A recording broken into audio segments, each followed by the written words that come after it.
Hello mga kasya! Magandang buhay! So, ito nga ang ating mini vlog.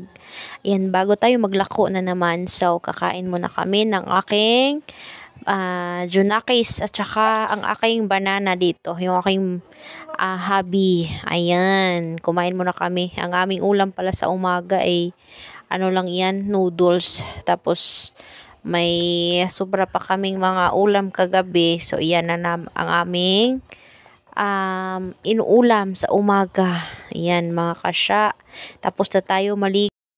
Hello mga kasya, good morning. So, ngayon pala ay umabot ako dito sa Maximina Road. Dili ra. Nanglibod kuya. Nanglibod pugikan. Ayan, Maximina Road ni siya diri mga kasya. Dito tayo dito sa daan sa Maximina Road.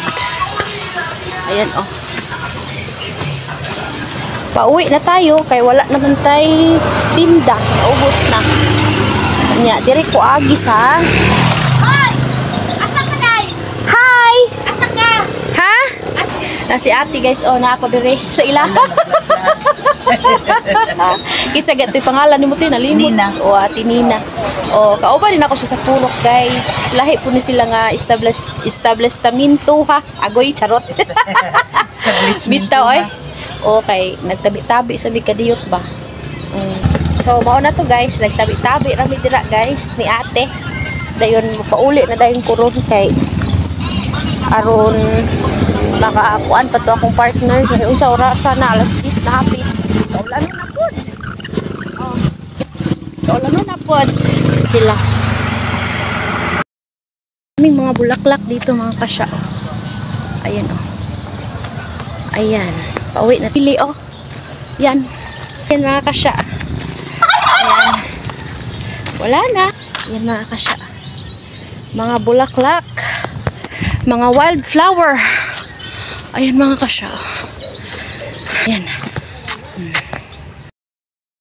Pag-uwi mga kasya kay tingnan niyo ang kalag. Pero nagpapasalamat tayo dahil malapit na tayong makauwi sa bahay. Ayan Yan lang muna mga kasya. Bye bye sa. Ngayon pa lang ako nakauwi. Buti hindi ako nabasa ng ulan. Kain tayo mga kasya, kamote. Nagluto ng kamote yung aking asawa. Nilaga niya. Sarap niya mga kasya Pagkatapos kumain, dito na naman tayo magbayad ng Meralco. Ayan. At nagbili nga ako ng aming maulam sa tanghali. So ito na nga ang aming ulam sa tanghali mga kasya. Ayan bukog yung buto ng baboy ba. Ayan mga kasya. Ang sarap talagang ang sarap humigop ng sabaw. Thank you for watching. Yan lang po muna. Bye bye.